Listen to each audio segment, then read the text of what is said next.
Welcome, ladies and gentlemen, to Aquarian Anarchy. I am Chad. We will get right into our quote. It is no measure of health to be well adjusted to a profoundly sick society. Tonight's guest comes to us as someone I met at the Solutionary Summit actually last year in 2020. He didn't get to say a whole lot. But we'll get into that a little bit later. This year, he got to say a good bit more, and I'm glad he did because he's got a really good message. Michael Sodini joins us from Walk the Talk America. Let's save some lives today. That's we're all about solutions, and that's what I want to try to accomplish here. Michael, let's just go in a little bit. That's so the y'all crazy. I wore this shirt on purpose because of the quote that I just read. That I think it's much more sane to be a little bit discombobulated when you look at the world around us than it is to not be. So there's a stigma around mental health, and then there's the way that you and Jake, your co-host on your podcast, described it like this self-imposed chasm between the gun community and the mental health community, and there was this blame game that was going on, and you wanted to do something about that. So let's get right into how you started Walk the Talk America. All right. Well, guys, thanks for having me. Yeah. This is really cool. I'm glad you guys found me. I'm happy to be here. So For sure. yeah, Walk Talk America was started in 2018, and I'm a third generation firearms industry expert, if you want to call me that. I got my job through nepotism, so it was just awesome. Worked out. Nothing wrong with that. Good for you. Right. I hope to hire my kids one day too. Sure. Yeah, I'm a big proponent of it, but my experience in firearms up until the day I literally got thrown into the fire, like being put at the NRA show to work a booth, was zero.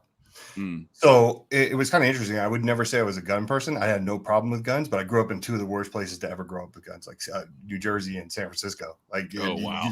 You didn't hunt. You didn't have friends that had firearms. If you did have friends that had firearms, they were probably carrying them illegally, and that was for self-defense because they were the neighborhood pharmacist or something like that. It was not one of those things where you went around, you hung around firearms. He says the neighborhood pharmacist. I like it. I like his friend. Yeah, right. It was good for me because I went into an industry that I really wasn't into with like my eyes wide open. Right. I didn't have any, prejudice against anything. I just wanted to understand it. So when I was learning, learning about firearms, but I didn't understand freedom. I didn't understand like the consequences of freedom. I didn't understand certain things and why people wanted certain things. And what I'm getting at here is it's the same approach that I used when I got into Walk Talk America in 2018, kind of diving into the mental health side of things. But the organization was formed off of a chance meeting. My national sales manager and I at the time were out celebrating, and we invited a complete stranger to dinner. Like, we ended up talking to somebody at the bar, and she was by herself, and we sat down. How that happened? I heard parts of the story. I never heard that y'all just like randomly invited. I thought this was like some setup thing or something. No. Wow, So, that's crazy. Yeah, it was really cool. Like, I had gone to the bathroom, I came back, and my sales manager, his name is Rafael Devalle, he's still in the industry. He read the same book she did, and we just started talking. And nice. So we invited her to the table, and of course, when a person gets to sit down with gun people and they don't really know anything about firearms and they feel comfortable to ask questions, they can ask so many different questions, right? So she was just, it was like rapid fire. We're explaining things and why things are the way they are. He said, well, what if, when these school shootings happen and there had just been a mass shooting, she said, what happens? I said, everybody blames us, the gun people. We blame mental health, and then nothing ever happens. And she asked one question, basically changed my whole life. She was just like, well, if you think it's the gun, if it's not the gun people, right? If it's not the guns, then, and if it's mental health, you must work hand in hand with mental health as the gun community to figure out solutions. There's got to be something, right? And we were like 11 vodka sodas deep, and we just were like, no. And my national sales manager looks at me and goes, man, you should really be donating like $1 a gun to mental health. And with all the people we know, and it's funny because that was just a comment he made.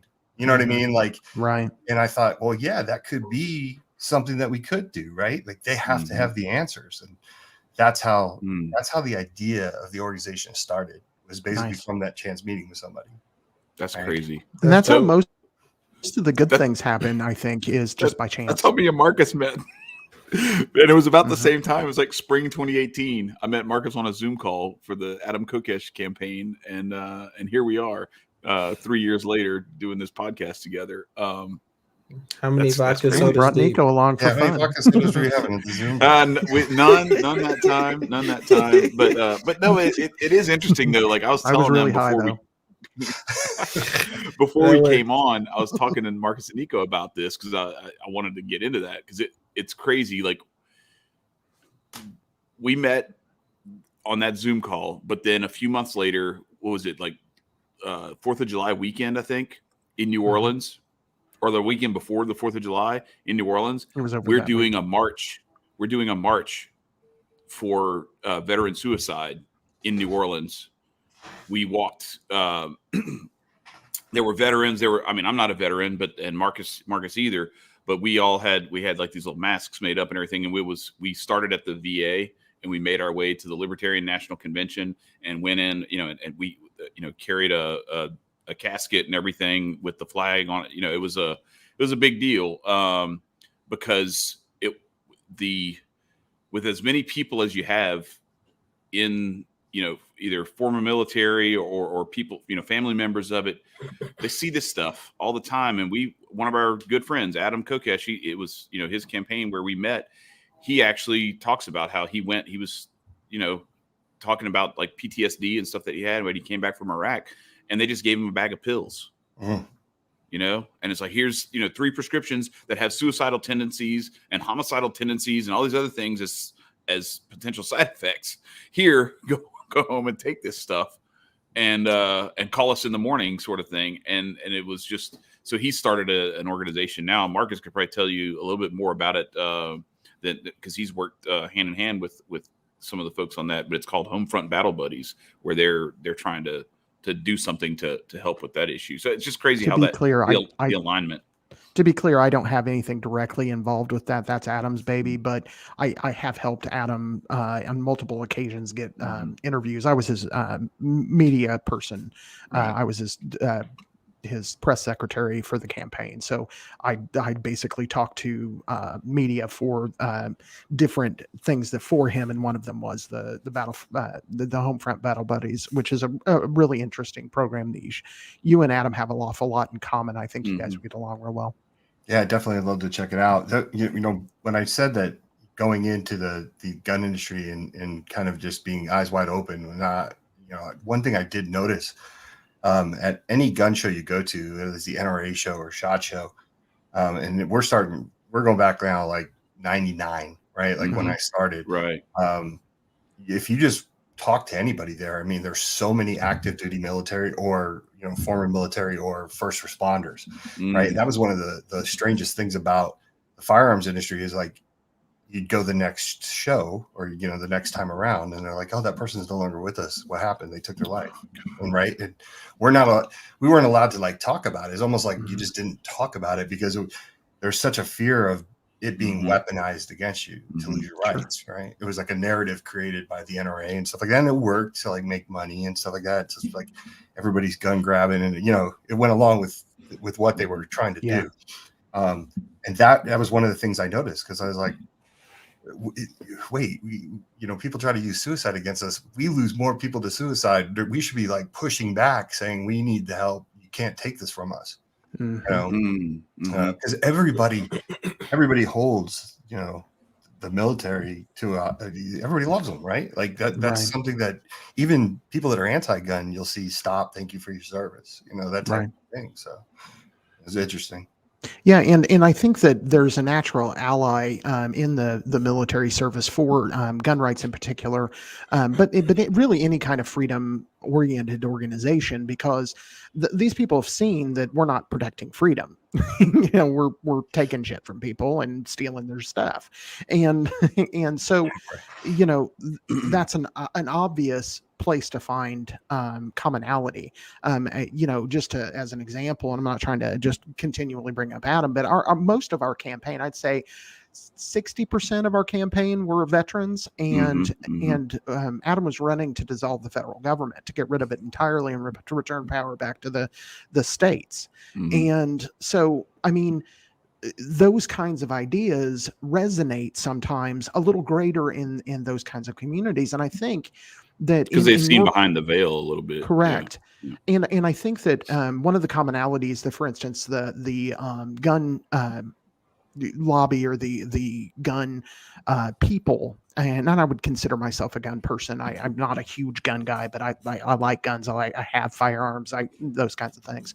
But there's a commonality with the marijuana legalization, because both marijuana legalization activists and gun activists both see all the regulations that fall down on those particular industries greater, just based on bullshit, just based on, assumptions that people make. Obviously, you're violent, you have 20 guns. No, I like guns. I noticed that, like, in Chicago, or not in Chicago, but like they push for you to get like a weed card, or not a weed card, but a recreational card. And if you do that, you fuck yourself up when it comes to buying a gun. And I'm like, okay, so I'm just going to have to purchase my weed without telling you guys and then continue getting my gun. But that's bullshit, because people go out and buy alcohol for fucking free, like with ease, and can still carry a gun with no like trials or tribulations. But that's more of an aggressive drug, if you will. Have you seen a lot of that commonality, Michael? Oh, absolutely. I mean, in Nevada, it's the exact same thing. If you even go into a firearm shop and bring up like the dispensary that's right next to it, they will tell you to leave. Like they will tell you can't buy a firearm. So I mean, that was the other ridiculous thing about life growing up, right? How many times did you look around? You're like, everybody's on weed, like everybody. Where's it coming from? Yeah. And it's getting older and understanding why, and people dealing with their anxiety, right? And so many people have anxiety. And how many times did people say, like, I don't feel so good, I'm gonna go smoke some weed, right? Like a lot of people. But yeah, absolutely, it's it's the same here. It's a huge issue. Yeah. And where do you think, with where do we break through the stigma of firearms into that, to bring it back to more towards your exact experience? How do we break through the mental health stigma that firearms have? Ooh, that's a great question. I mean, that's what I've been trying to answer for 3 years, and we've gotten very far, right? The first thing was, I think that we needed some leaders in the firearms industry to step up and say it's okay to not be okay, right? People that were willing to put themselves on the line. So one of the things that I was proud of with the organization is I have guys like Colleen Noir, Rob Pincus. Some of these might mean nothing to some listeners, but these are people that make their living in the firearms industry. Right. I have the president of NASGW, Kenny Gleason. I have people that it's a career, right? Like one of the lawyers for Glock is on my board. Like these people all coming forward and saying it's okay to not be okay, and we need to do something about this. And with the help of Mental Health America too, right? When I found, and I didn't get into that yet. That's like part 2 after that crazy dinner that I had with right. Complete Stranger. Yeah, I cut you off. My bad. No, that's okay. It's but it's one of those things where they needed to see some people stand up who had something to lose, right? And then, because I would go to these speaking engagements. I remember the first one I did in Denver. That's where I actually met Maj. Shout out to Maj. Yeah, right. Like, good friend of ours too. Yeah. Yeah. I met, Maj was, he had me speak at one of his events on the fly. They're like, "Oh, you're the mental health guy. Get up there." Right. Awesome. But after I was done speaking, I had so many people come up from the crowd, and like literally, like some people were like, "Can I just give you a hug?" Like there was a lady crying. I remember thinking, like, "Oh, we need this." Yes, like, we haven't been able to talk about this. You know what I mean? And this wasn't that long ago. This was in 2018. So I think it's long overdue. I would say the 2A community, I always tell people, like, don't let people tell you can't be socially conscious just because you're a firearms owner. Like, you can be all those things. You don't have to be always on the defensive defending your liberties. You got to do that. But at the same time, you could also go on the offensive and be like, no, you're not going to take that away from me just because I'm a gun owner. Like, Right. So I think that's how you do it. You kick the door down and break through. Absolutely. And I think that works with just about anything, with all of the nonsense that they're doing right now with the jabby jab, the key is to say, fuck no. The key is to say, I'm done. Not, I don't think, and I can, no, just say no. It's that simple. And Nancy Reagan got that right. She was right about that. Just say no. Well, all right. So I want to get into, we had an article that came out today. It's just happened to be timing on the blog that it's like my friends and I started, Hotep Jesus and a couple of other friends of ours, Ant and Podfather. Shout out to the team. Nice. One of our guys, Tremaine Salim, put out a thing today about exercise and the mental health benefits of that. And I wanted to get into one of the things that you and Jake talked about on your podcast, that inaugural episode that I told you that I listened to, about how for some people, one of the ways to kind of blow off steam and to kind of refocus and get their mind right is to go to the range. And that sometimes there can be, even whether there's a stigma or not, there's at least a perceived stigma that you're like, well, I'm not talking about that. I can't tell them like what I do for, maybe I'll tell them, I play Call of Duty to blow off steam, to, you know what I mean? Like what the, so how, because, exercise can be good, endorphins and all that kind of stuff. Plus like the feeling of accomplishment as you get gains and all that kind of stuff can be good. But sometimes just having the ability to do what you do that like kind of keeps you on schedule, having that taken away from you, or feeling like it's a threat to be taken away from you, that keeps people from maybe seeking the help that they need, can be a big obstacle too. Yeah, I got a really cool story about when I first started Walk Talk Mary. That's all these little things that happened, and I was kind of like, as someone who doesn't have faith, right? Like, it's not my thing. I hope everybody that has faith is right. I need them to be right. But like for me, there are times in life when I see these situations happen, and damn, it shakes me up a little bit, because I'm like, hey, the universe is telling me something, But so when I first started, this lady who was a fundraiser wanted to meet me through a mutual friend, and I went to lunch with her, and she was basically just, hey, tell me about your organization. Tell me what you do. And it's funny, back then is not the same as it was now. Like, I laugh. I was literally just talking as opposed to doing. But after she let me go for like 45 minutes, I was just like, you want to say anything? Is there anything you need to say? And she goes, I want to tell you a story. And if I had a firearm, I wouldn't be here to tell you it today. So at first I thought, here we go. But she didn't go there. She was just like, talking about a time when she didn't go get help because of the stigma of mental health, and she didn't want to lose her job. And she felt that if she did that, they would remove her from her position. So she didn't go, and it came dangerously close. And if it wasn't for this doctor that she met that literally was like staring at her and said like, hey, you need to fix yourself, right? Like, you need to get help. She wouldn't be here. And it was really cool.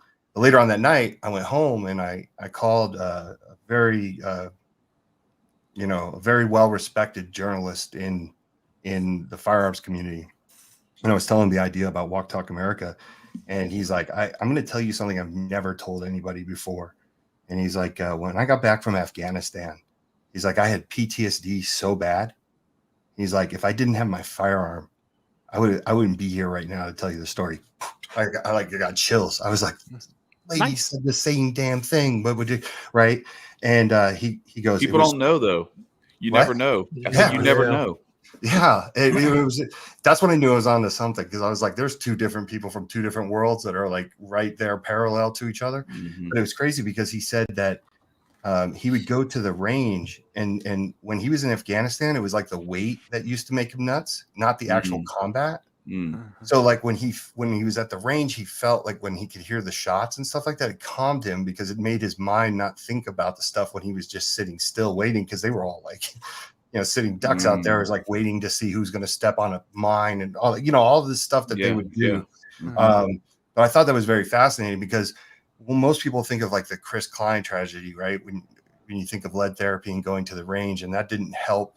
But that was just one instance. They didn't talk about the, thousands of people that went through that whole experience of lead therapy, going out to the range and shooting to feel better. The movie doesn't show you that. It shows you a good guy who gets, runs into something evil. Right. What people but Hollywood things. Go ahead, Nico. I'm sorry. What people tend to do is they tend to dismiss other people's way of like repressing, or not repressing, but getting things Controlling. out. And and so it's like for people getting things out, do you find yourself ever like using lead therapy to help you out, or do you ever use it personally? No, for me, there's nothing relaxing about going to a firing range and shooting. I got to be honest with you. I've done it so much my whole life, just because I would always constantly have to, as a manufacturer's rep for many years, like be out in the range. But I've seen it work for other people, right? So I definitely can say it is something that I've seen a physical change in somebody that literally has never gone out to the range, and then you go out on the range and shoot, and they're like, I absolutely love this. And then they're hooked. Yeah. You know what I mean? For me, I have my coping mechanisms, for when life gets down are different, and see, back to the medication thing, right? Because I don't want to shame anybody that takes medication to feel good, right? Because I always say, like, there's an expression, like, nobody ever says stay away from Mike, he's on his meds, right? They say stay away from Mike because he's off his meds, right? So I just want to make sure that I say, like, when you take meds, when someone just hands you meds, like a doctor hands you meds, you have to understand that you have to take that properly. And that means, like, maybe cut out alcohol, cut out some things, and then really test it for like a month and a half. But maybe meds aren't for you, right? Like, maybe meds is not just the answer. There's no magic pill.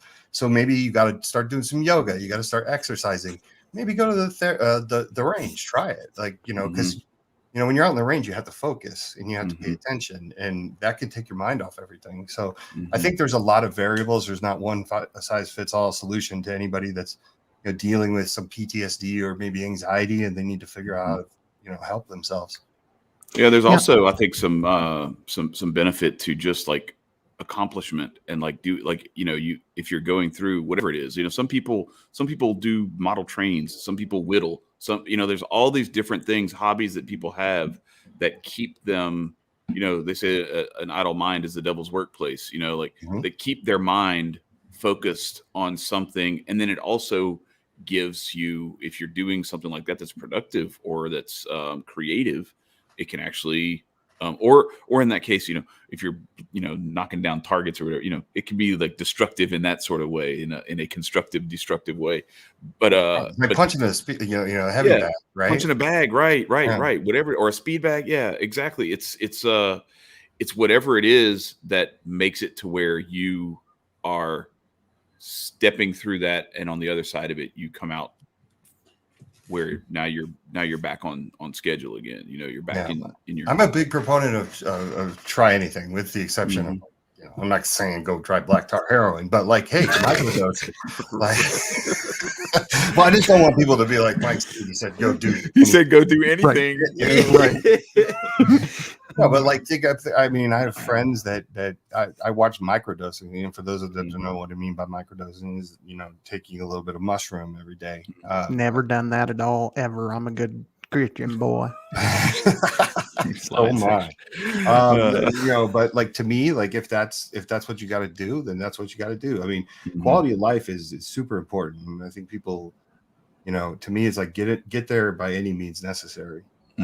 Especially now that this, mental health is in the forefront now. You're starting to see commercials and everything. And we're finally starting to realize as a society, like, we screwed a lot of things up, you know, and this whole like man up, you know, it backfired in many ways for many people. So yeah, I'm a big proponent of try anything, but also document it, you know, don't just try it and say like, I did it for a week and you know, really figure out what's going on. Did you ever oh fuck, Nick, please don't do this right now. I'm sorry, I just most definitely had a hamster brain fart. Yeah, one of those. Here, I got you, Nick. Come back. You got it? No. Where were you? Please. I wanted to dig into a couple of things you said. The first thing is, you're right. Yeah, different people have different things that they do. For me, the thing that really, you know, sedates me, if you will, or gets me past all the nonsense in life and the stresses is I'm a drummer, and I can just beat on some drums for, you know, a little while, and that makes me feel better. So I did grow up in a community. I live in Indiana. I've always lived in Indiana. I got hillbillies in the backyard.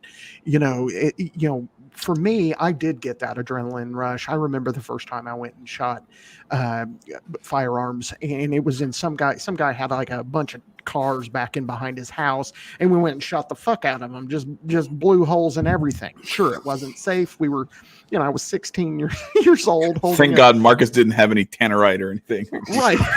Blew the whole block up. but you're right.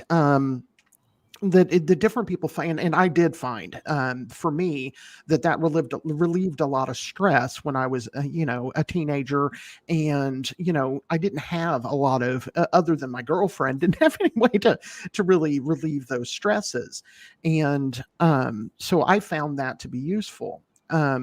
But the other thing that I wanted to touch on, I'm a very spiritual person. I'm not a Christian. I practice voodoo, which is, most people that pay attention to our podcast know. And voodoo is not what people think it is. But long story short, you were talking about earlier that you didn't necessarily consider yourself a religious person. What I've seen in in just this little interaction that we've had today is that because this is from my perspective, we look at religion quite a bit different than the standard religions. One of the things that I see in you in just this small amount is you may not particularly believe in God, but God believes in you. And that doesn't fucking matter if you believe in God. That doesn't matter. And the proof of that is I keep hearing, by this chance event, this happened. By this chance event, that happened. So you can say that that's just pure chance. And that may be, that's fine. But to me, it seems like that your path moving forward is involved with doing something and making a real difference. So I just wanted to make a couple comments and then follow it up with a question. Do you find that the more that you get into your activism as it relates to firearms and mental health, that it also leads you to other things? Does that path wind into, you know, starting to look at other issues and other causes that are interrelated? And you're not asking from like negative things or positive things or just anything? Both.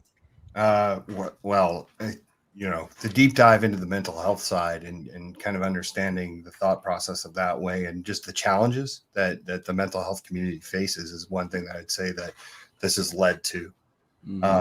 Interesting you say that, though. You know, just for the listeners, like, I host a podcast called the Walk Talk America Guns and Mental Health Podcast.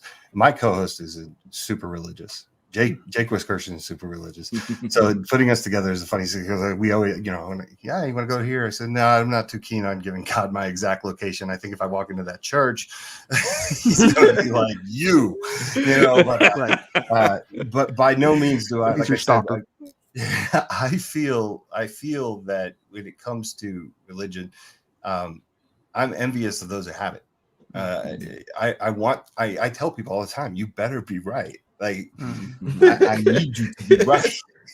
I may have already screwed myself, but I got kids. You know what I mean? So, like, That concept to me, by no means do I judge anybody who's religious. I cheer for them. I want them to be right. I just want to make that clear too. But yeah, this world that I'm in now is taking me down all kinds of different paths, and it's taught me to kind of, especially relating it to firearms, like look for different solutions, right? Just ways to work together, ways that we could come together, even people that are considered like the enemy. When you look at certain organizations that sometimes I come across, just because we're in the same groups of people, to me, I'm not in this crazy fight that a lot of the 2A community is involved in. I think that the path I walk is more peace and love and kind of just like discussions, as opposed to like, probably from my cold dead hands, I don't give a fuck what you say,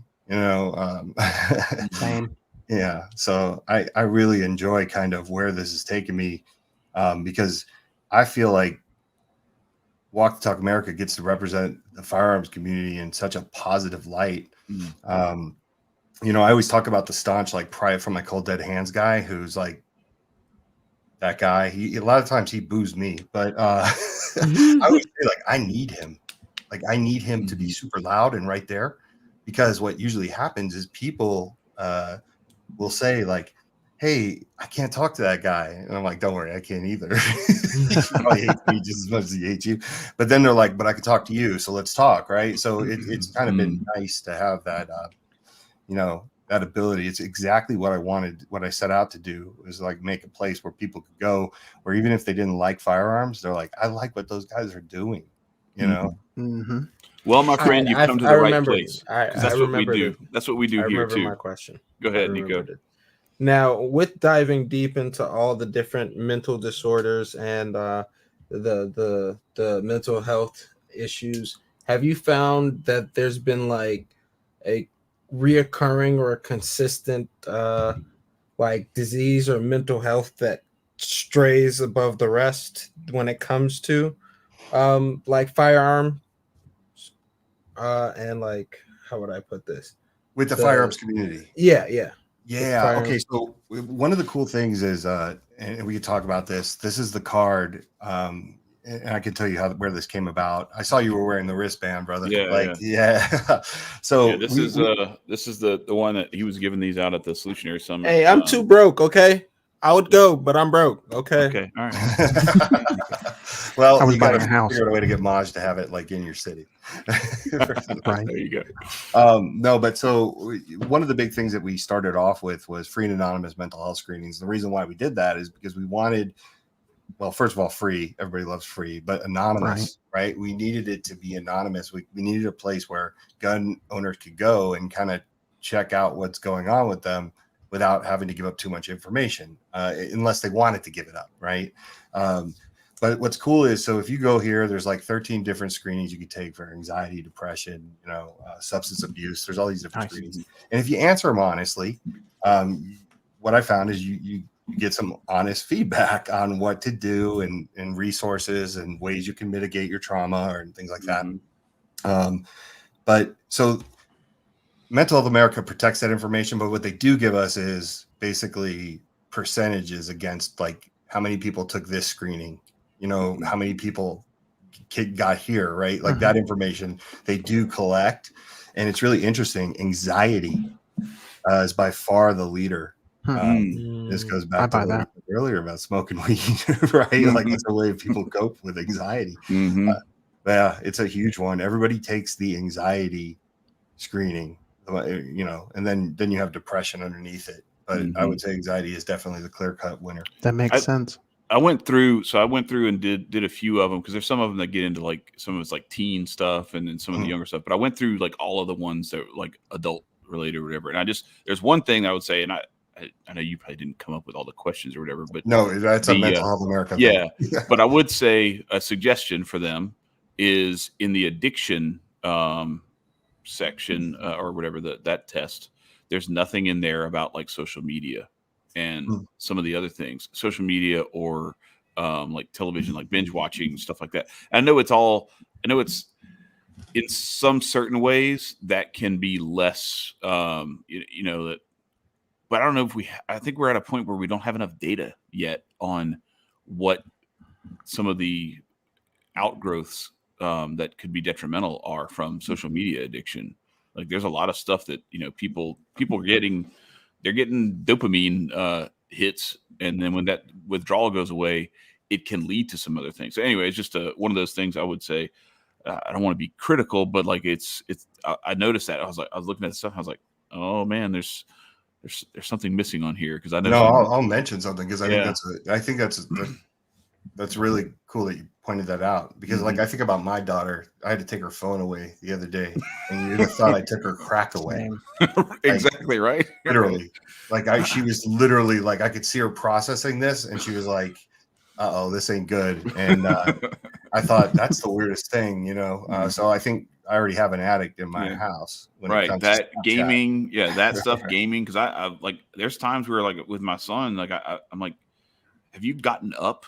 Like, have you gone to the bathroom? Have you like drink water? I'm not gonna lie to you. I've been through that phase, and it was amazing. It was amazing. I'm not gonna lie. Like, I'm not gonna act like I'm hop straight to the game. I got a mission to beat. I fell asleep last night. I got like people who was talking shit yesterday. I need to hop on a whoop. Like, hey, side missions, baby, side missions. Yeah, I got to say, I'm same thing in my family too. My daughter, it's funny, she was struggling last year with her grades and stuff, and one of the first thing she loses with grades is her video game, and same thing. She was, I don't know what I'm gonna do, and all that kind of stuff. But to the good side of that, we just got her grades, her first. Her first 9 weeks grades, and she is basically a couple points from straight A. She got a B+. That was and so she went from struggling to almost having straight A's. And so, that made a heck of a difference. And I think Chad does have a good point with those dopamine receptors, because that's a thing. I do want to get to the question that Anarchotep Daryl had posted about what is the best or most effective way to support your work. What do you suggest people do? And I'm not trying to stop the conversation. I thought that was a good conversation. The links are in the description, but I'll let him give the specifics about like where they need the most help. Well, obviously, the organization is full of people that just donate their time. So we always are looking for resources like money. But if you don't have money, which I understand, money's tight these days, the best thing you could do is just keep spreading the word, right? Like keep talking about, there's this organization that comes out of the firearms community that's homegrown, that's working hand in hand with the mental health community to find solutions that don't involve legislation and can get people the help they need when they're in crisis without fear of consequence, right? Like, just keep telling people, keep sharing the posts on social media. We just talked about being addicted. Get addicted to that. Get addicted to helping people. Get addicted to helping people by sharing the Walk the Talk America posts. Yeah. I just shared the link that's on this wristband. That's for the actual, the WTTA.org/love is where you can go to get the screening. So go on there and take a screening. You don't even have to be in anonymous. crisis. Yeah, you don't have to even be in crisis to take a screening. Screenings are good to take. That's one of the things I've learned over the years, is that the best way to kind of maintain is to kind of see where you're at. And you can go on there and just answer it honestly and get to the end, and there's all kinds of different information that it'll give you. One of the interesting things that I found about it is, as I was going through it, is that like even if it comes back and it's like, low risk or whatever, or mild, whatever the return is, as you're going through it, just going through the process of answering the questions kind of checks you a little bit, where it's like, oh, damn, yeah, I think I do that a little bit too much. You know what I mean? Or whatever it is, or hey, maybe I need to call, so-and-so and talk to him again, because I hadn't talked to him in a while and I kind of feel guilty about that, or whatever, that sort of thing, where it kind of gives you a North Star again to kind of align yourself with, to see where, even if, like you said, even if you're not in any kind of crisis mode or anything like that necessarily. Shout out to Hotep Dutch. I see you. Yeah, I got a really quick cool story about this. That go how I ahead. got the idea for this is so I started working with Mental Health America, and unfortunately, I couldn't just throw money at Mental Health America to solve the world's problems, right? And that's what I learned. That's what it was a very depressing day when I figured out Mental Health America had no idea what to do when it came to firearms and suicide and mass shootings. But it was a blessing in disguise because I was able to kind of look at the stuff that the gun industry could do. We can't give you the legislation, we can't give up freedom, but we can give you valuable space, right? And if we can work together to figure out solutions, and that's the go. But so they had these screenings on their website, and my daughter came into my room one day in my office, this office that I'm in right now, and she said, "Dad, I think I suffer from anxiety." And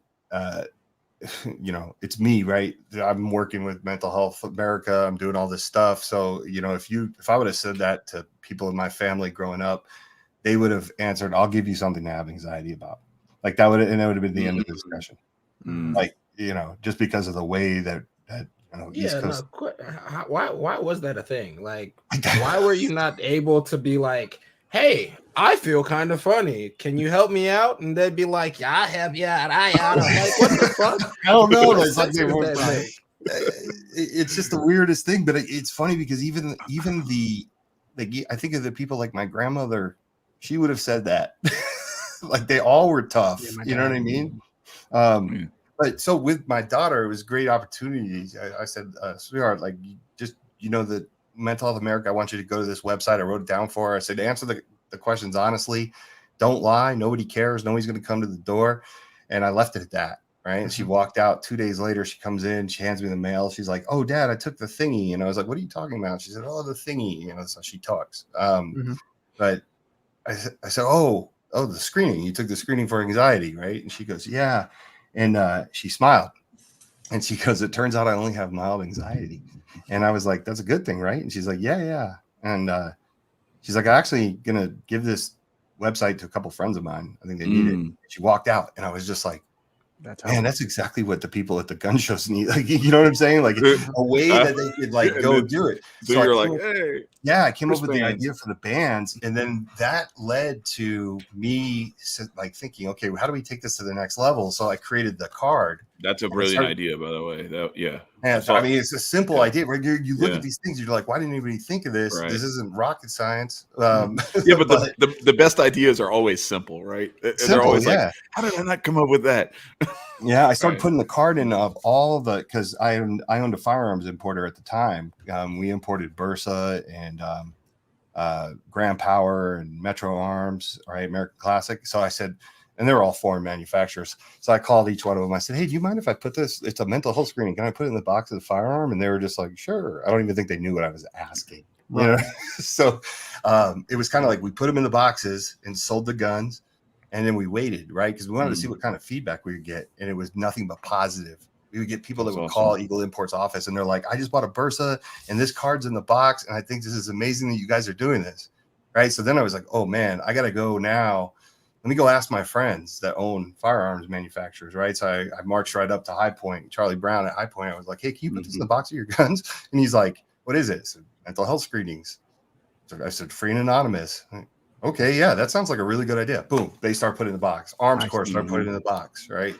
So it's like, who knew? All you had to do was ask a lot of these guys. They would have done something. Right. I want you to talk about you and Jake, and I think this may have been on the episode when you had Rob Pincus on. Y'all were talking about like red flag and some of the other stuff that like there's this perception. So from the other side, huh? Fuck the Republicans, by the way. 135 of them. Yeah. Okay. Well, anyway, let's stick with the solutions. Okay. George Bush doesn't like black people moment. Right. No, he said he doesn't care about them. That's right. But he wasn't wrong. But anyway, let's moving right along. No, so you guys were talking about from misperception from the gun community side is this idea that, okay, well, if I dare suggest that I may be going through something, that I'm going to get like all my shit taken away from me, and that there's the way that I'll let you describe it, because I don't want to fumble it or anything like that, but it seemed to give a little bit more hope in terms of what's actually possible from the standpoint of a mental health professional, and the confidentiality that exists there, and like the protection that you have when you go into that space and kind of lay yourself bare to get the help that you need, that I think people may be avoiding because they're afraid that something's going to happen that affects their rights.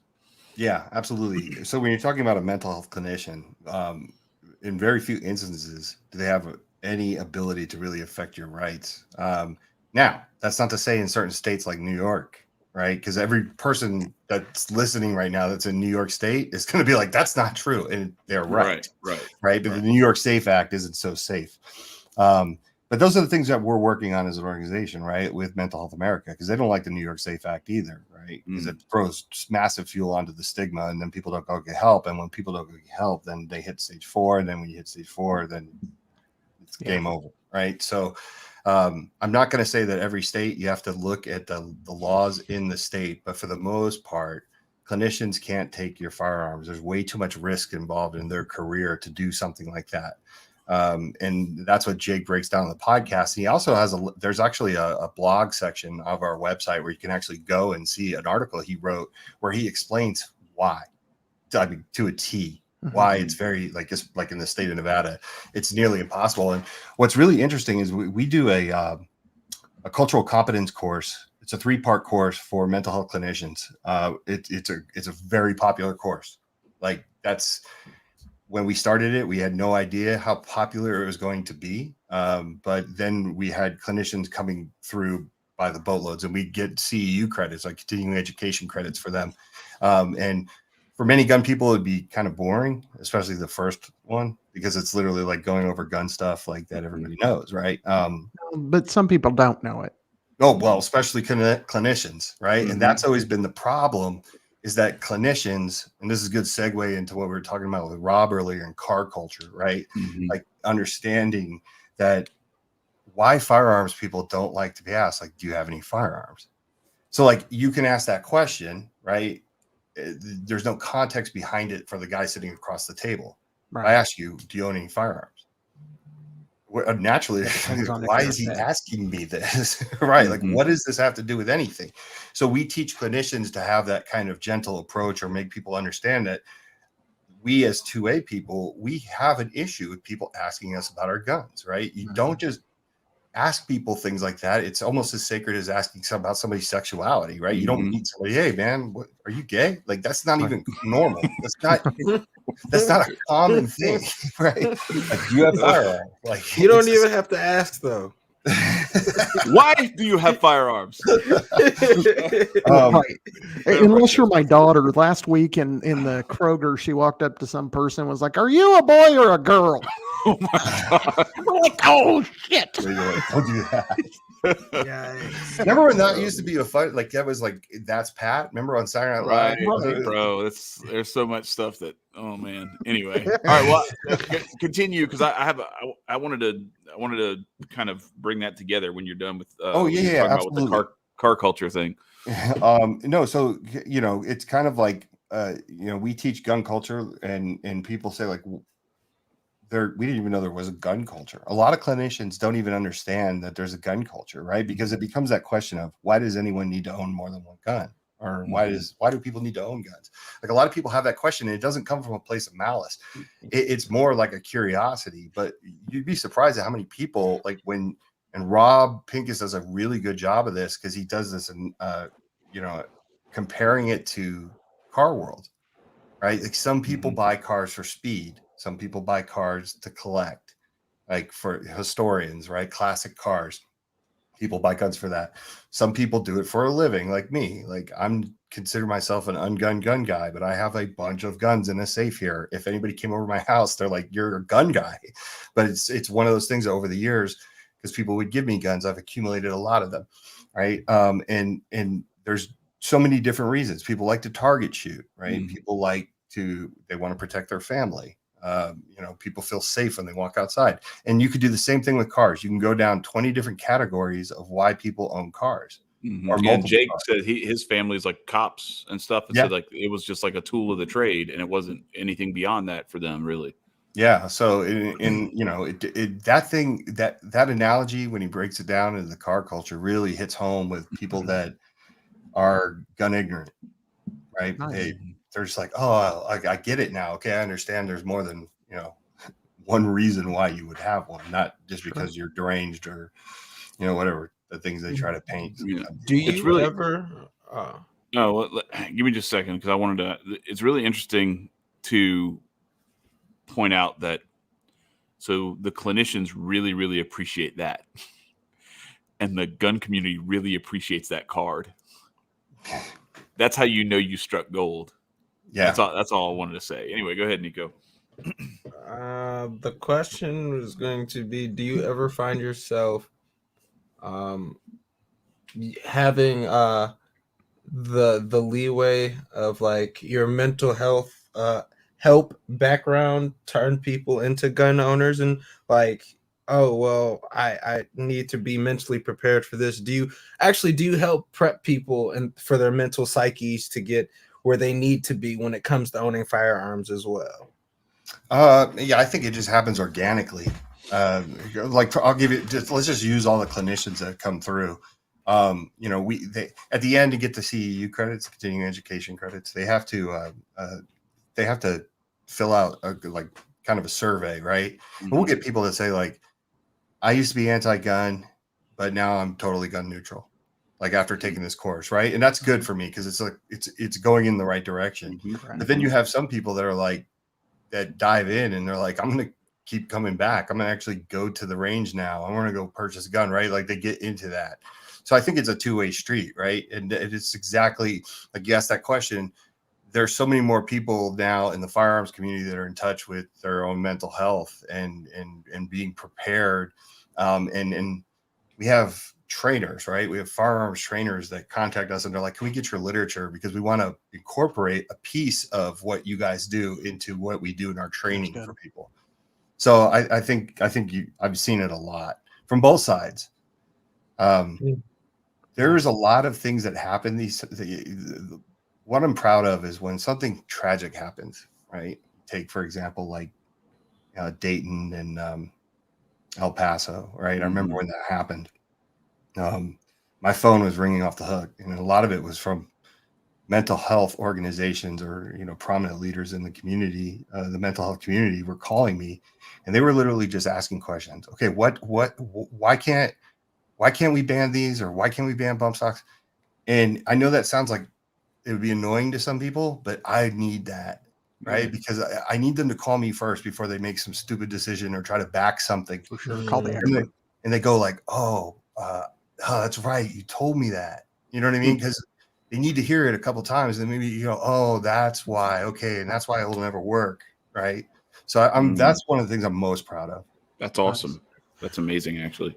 One of the things that I find interesting about some of this conversation is, what's funny is I've been around firearms just about my entire life, and You used to be a gun runner, motherfucker. What are you talking about? Yeah, I've had some interesting moments. Yeah, you try to slip in past legality that and- one, didn't you? Right. so other than illegal things, This show is amazing. right? So other than some fun stories that we could tell, not the FBI. We almost called this show "Sons of Anarchy," but you know, right. that was already taken. right. So, but even though I've been around firearms just about my entire life, I've never really gotten into the gun culture. It's never been something for me. I've owned firearms several times in my life, but I hadn't for probably about a decade. And my friend Michael, who's a very good friend of the show and helps us with our computer stuff, he and I went together because he's a firearms advocate, loves firearms, has dozens. But he went with me to buy the first firearm that I had actually purchased in forever, about 2 years ago. And one of the things, I've never bought into the whole gun culture thing. It's never been a thing for me. I'm a philosopher who happens to respect firearms, and I've never really gotten into the culture. But Michael looked at me at the time and he was like, I'm so happy that you're getting a gun and da da da da da, and I can't wait to help you pick it out and this and that. And I was kind of somber, and he was like, "What's up with you? Aren't you excited?" And I said, "Michael, you don't understand my mentality. I don't want to have firearms. If I am going to buy a firearm, that means I need to be prepared to use it." And this all started when they started doing the lockdowns about 2 years ago. And I went, I don't have a firearm. If shit continues to get crazy, I'm going to need to protect my family. So I'm not buying a firearm to collect. I'm not buying a firearm because I want to go shoot at the range. I'm buying a firearm to protect my family against a tyrannical government. And that isn't something that made me excited. That isn't something that made me happy, because I wanted to never have to do that, because I was okay. I live in a pretty calm community. I live in a little bitty community. I know all of my neighbors. The chances that I'm going to need a firearm was pretty low.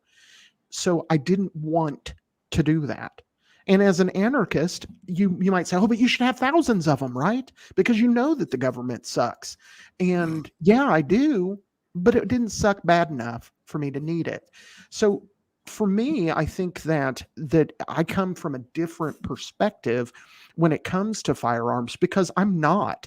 I like guns. I respect guns. I think that they're a requirement for a free society, but they're not something that I was excited about. They weren't something that I wanted to do. They're not something.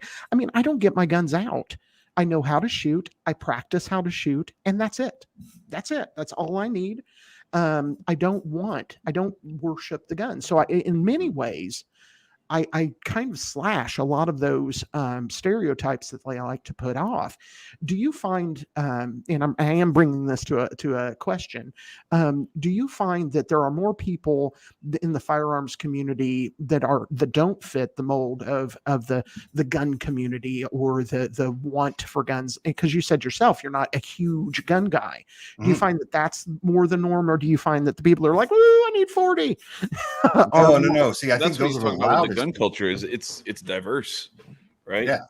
I think those are the loudest people, the 40 gun guy, right? Like the I have 70 guns, or like, we bring the social media aspect into it, right? Like they create the echo chambers. Mm-hmm. Like I have tons of friends that are like let's just go with one of my family members, right? Because this is one I could easily talk shit about, and like she would understand. Like my mother, right? Like my mom is she's a classic liberal in every sense of the word, except when it comes to guns, right? And she owns a firearm, and sometimes she has to call me and ask certain questions, right? But like, it's just because she doesn't think of it, right? But there's some, she's not into AR, so sometimes she'll have to ask, like, "What's the big deal? Why can't you give up the AR?" And I have to explain it to her again, just like I do with like people from Mental Health America or anything like that.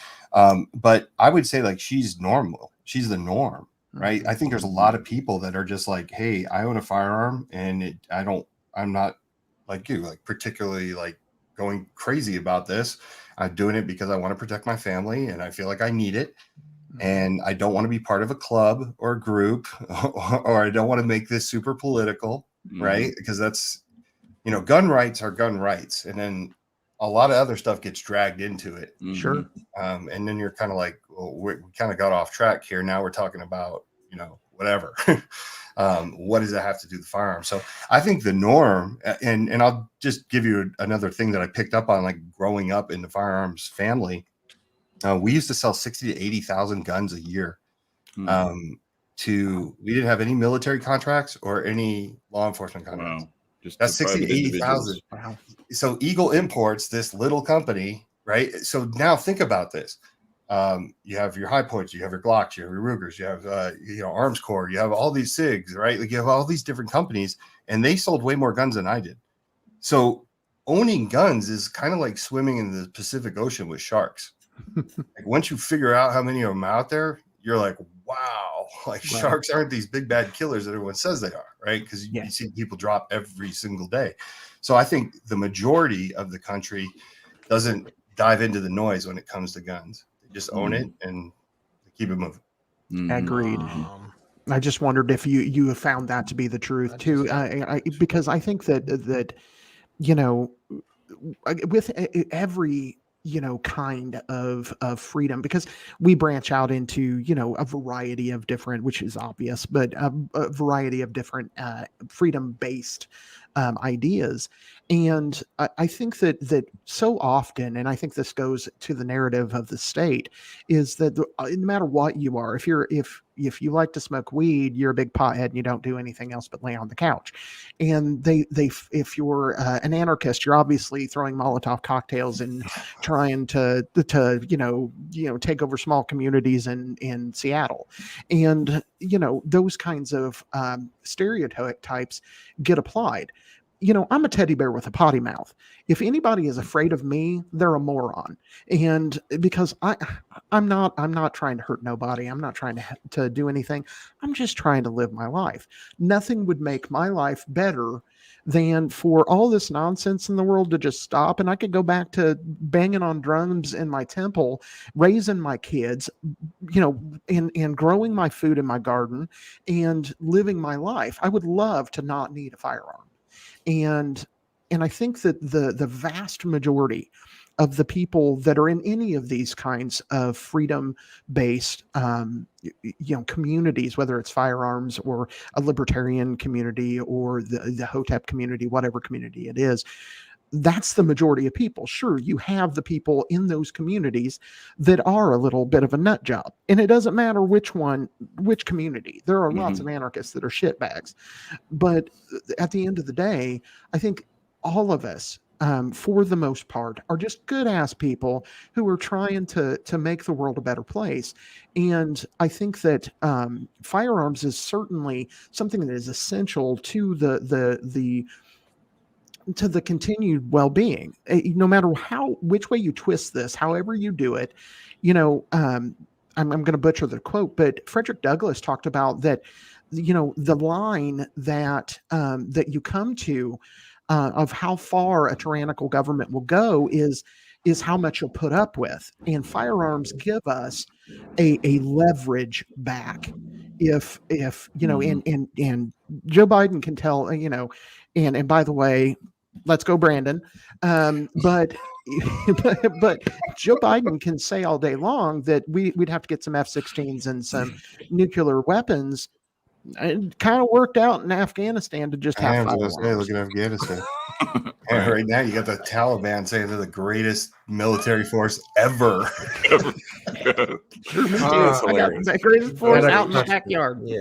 Well, so you had something, Nico? Yeah, no, hypothetically speaking, we go back to like the Wild West times, and everybody, or for majority's sake, everybody had a firearms. You bring that to today's society. Do you think that anxiety levels about more people having guns would spike, or would it decrease because they know that they're a little bit safer?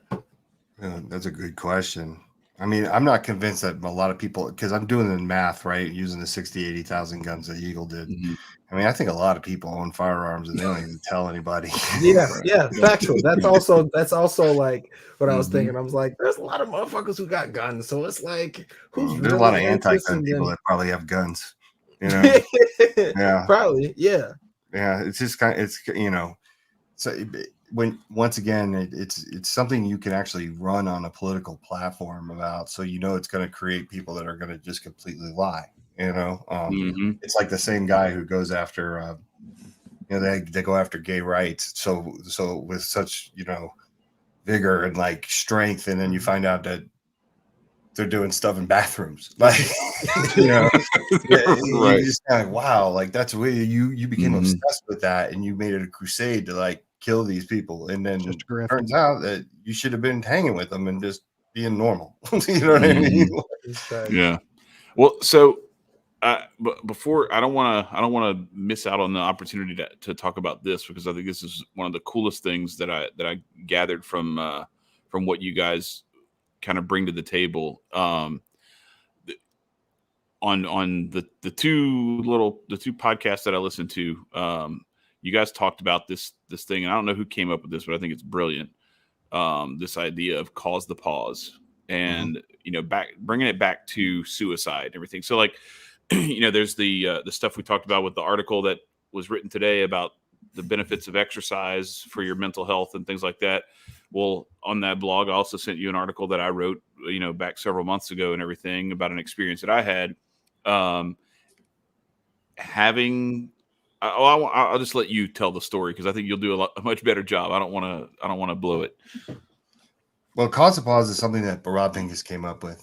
And it is very similar to what they did in World War II with a lot of soldiers that were putting pictures of their family on the grips of their guns, their 1911s and stuff like that. And the concept is like, if you own a firearm, and this goes to a bigger thing. Like, once again, like, this is something when we brought this to the mental health community and we were like, hey, we have this thing called Cause a Pause and we want you to check it out. And they were like, that is awesome.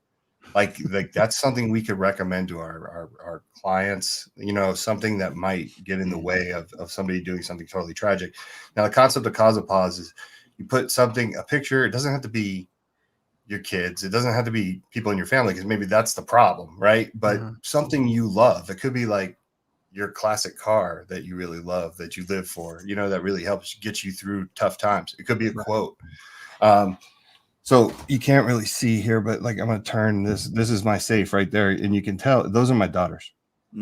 Right. And I have pictures of them. I'm nowhere near crisis. I do have my down days, but I don't think I'm ever going to have to use that, but I don't know. Maybe one day I will, right? Maybe one day I'll have to pause right before I get there, because if there's anybody that can stop me from doing something stupid, it's their faces. Right. And that's the concept of Cause a Pause. It just put something on there that when you're in crisis, especially if you're in crisis, that might help you, remind you that you have a reason to stick around, that everything's temporary. So that's awesome. What's funny is I kind of did that on my own. My wife is, anybody that watches our podcast is, my wife is the beginning and end of everything that I love. My wife is an amazing human being who I am just absolutely blessed to get to share my life with her. We've been together for 12 years and it gets better every moment. And when we were talking about storing our firearms, the place that we decided was, I'm not going to give the FBI somewhere to look, but it was in a place that is particular to her. And it wasn't because, I have my down moments too. A lot of people see me here and they think, oh, I'm always happy and I'm always, joking and whatever, but that's not true. I have my down moments and they get pretty deep. And so one of the things when we talked about getting a firearm is she said, you have to promise me you will never touch that firearm when you are depressed. And I said, okay, that's fine. And how we solve that is it is in a location I cannot but think of Amber, my wife, when going towards it. And it's not something that I'd read or seen what your work. It's just something I intuited that, I needed to be reminded of her. And she almost never causes me anger, just to be clear. My wife is a really good woman, let's just say. People say, oh, but your wife and you might be fighting. If we're fighting, then I fucked up. It's that simple. Because she's awesome. But yeah, I think that's a very good idea. And I happen to do it just intuitively, but that giving yourself a reminder near your firearms is an amazing tool. Yeah, well, and here's the cool thing about it, though, is like once again, like over the years, right? This is a relationship that's developed over 3 years, and it's taken a long time to build trust and everything, because of the people over on the mental health side I'm sure they were looking at me like, okay, I'm just waiting for something stupid to happen out of this guy's mouth, but over the years, like presenting these solutions to them, it's really made them say like, okay, this is, the gun people can come up with some really cool stuff. We got to sit down with them and be cool with them, and it's just another thing that I feel like it really hit home. And it's something that I just don't think that they thought of, because it just, once again, in your mind, it's like guns. Okay, guns bad, or, guns dangerous. they always go to that side. It's like, let's turn this all into a positive. Like we can create. I remember, and this is a little bit of a humble brag, but for a guy like me, like when I made it to the White House, I got invited to be to the White House and be on a suicide prevention task force for the VA. And I was the only gun guy in the room from the gun industry. I mean, there was vets in there and stuff like that were into guns, but I was the only one. And I remember we had to do these little mini TED Talks sort of style. And I said, like, the gun industry can help you. We can help you save lives, especially when it comes to our service veterans and everything like that. I said, but we need you to change the narrative about us. We need to be the good guy for once instead of always being the bad guy. But it's these things, like it's stuff like that where they saw the effort. Like, oh yeah, let's talk about that. Let's the cause of pause. The EA is starting to do it. So yeah, because you had your former colleague and good friend, right? Took his own life. And that was 2009. That was part of you. To hear you describe that and to hear how similar to what you talked about with like the stuff with at like SHOT Show or whatever, where you would go to these places and be like, oh, well, they're not with us anymore. And you just kind of kept it moving. Like it was just like we can't really talk about it. We can't really deal with it. We can't really grieve it properly because if we do, somebody might get wind of it and find out that like, so let's just pretend like it didn't happen. That's where, it's tough. Yeah. Nico, there's this vibe in the gun community. Like you said, we were so afraid that things would be weaponized against us. So like there are certain things you just didn't talk about, or you just kind of just said, oh, was it that? He That's shot himself? So is that like one of you guys' biggest taboos? Like when it comes to like not talking about certain things around guns and in gun spaces? Yeah, I mean, for many people, and that goes to also like I when you love something so passionately, right? You don't want to see any negative from it, right? So people have a tendency to deflect a lot when it comes to people attacking them. We get it. I get it from the gun community all the time when they see. Sometimes people don't even give me an opportunity to say something if they hear me say guns and mental health together in the same sentence. So they automatically think I'm blaming the firearm. And I'm like, whoa. I'm like, one of you. Like I've actually armed more Americans than like 99% of the country. So like, yeah, it's like, give me a second to talk about it. But that's being on the defensive, defending your rights. It's a taboo subject. Anything you say could be weaponized, used against you, right? So that was one of the reasons why we never talked about it. It just became very odd. And then that was my thing in 2018 when I kind of hooked on to the mental health side of things. And I said, like, I want to change that. Like, we need to own the story. I always say this, like, we should go to the places that we talk about, right? If you listen to any gun person, they're like, well, all those deaths, that huge number, that's all suicides. And the rest of it's those damn gangbangers, right? Like, okay, all right, let's be the first ones there. Right. Like, let's literally be the first ones there. Let's try to help solve the problem instead of pretending it doesn't exist. Yeah, it's kind of like the Eminem and 8 Mile thing, right? How does he win at the very end? He realizes what this dude's going to say about him, right? He understands that this guy's going to say all these things, so he takes it away from the dude. And that's what I feel like I'm doing right now with Walk Talk America. It's like, I'm going to take it away from you. I know what you're going to say. Gun people don't care. They stand on graves. They just collect checks. Like, I know you're going to say those things, but I'm going to take that away from you by literally being proactive and getting there before you. We have a program called Kids to Kings. I'm working on with Devin Perkins. Love Devin. Devin's awesome. We had him on a couple of months ago before the Solutionary Summit. We had him on. Devin and I met, and I remember he interviewed me, and he was like, "What have you thought about doing anything for the underprivileged, underserved?" And I was like, "No, but you should do it, and I'll help you." Right? Because nobody needs another white hero. Like, it's so played. Like, Devin, you need to go. And sure enough, it's been a work in progress, but now we're finally there. And I think the stuff that Devin's going to do with Kids to Kings is going to be more powerful than Walk Talk America, because it really is going into underprivileged, underserved communities and literally like helping with solutions to PTSD and teaching kids at a young age about gun safety and everything like that. So, that's the biggest thing, is like, we have to step up and embrace the the things that people are going to say about us and embrace that guns are dangerous, and tragedies happen, and not try to act like, well, that's not that big a deal. It's like, no. Yeah, it's interesting because like we've talked about like how like the time where you were doing so, I think it was when you were on with Aquarian Noir, and like you muzzle flash the camera or whatever, and people criticize you over it and everything. All right, so the gun community is totally on point when it comes to that. Like, you better have trigger discipline, you better have muzzle discipline, and all this kind of stuff. But then, like, hey, maybe that's because this shit's dangerous and bad shit can happen. Right. So let's extend that to some of these other things. And then you can be the Taliban. Well, yeah, but I'm saying like it's interesting how like they recognize the safety aspects and the respect for the destructive power of that instrument. But then when you go to some of these other things, it's just like, well, let's not go. We're not. Yeah, they try to downplay that, and it's the same thing though. That's what I always tell the mental health community. I said, one of the things that is super annoying is that all you guys do is talk about safety. I said, my people think, maybe they're not, but they think they are the most safest people on the planet, right? Because they understand trigger discipline, and they understand muzzle flashing, and they understand one in the chamber, and they understand all these things. Maybe we need to start saying responsible gun ownership, right?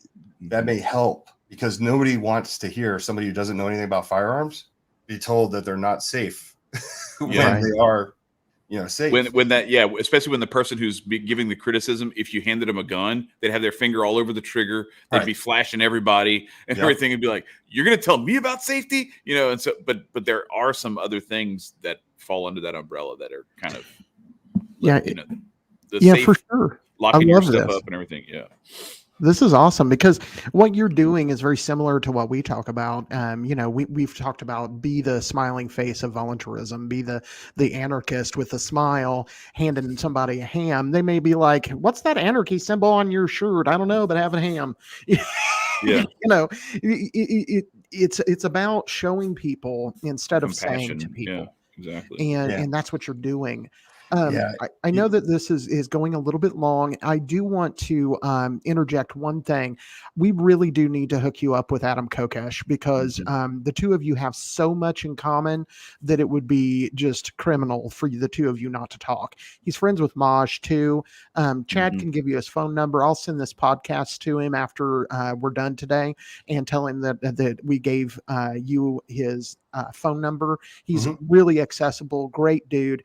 And if you don't know who he is, you can look him up on YouTube. He's got 70 million views, so you can find him. He's shadow banned as shit right now, but but he is a really good guy, and been in the gun community. You may have heard about him. He got arrested for loading a shotgun on the National Mall back was it 2008? I think 2000. No, it was after that. I think it was like in 10, 11, 12, somewhere in there. Anyhow, but he's an activist.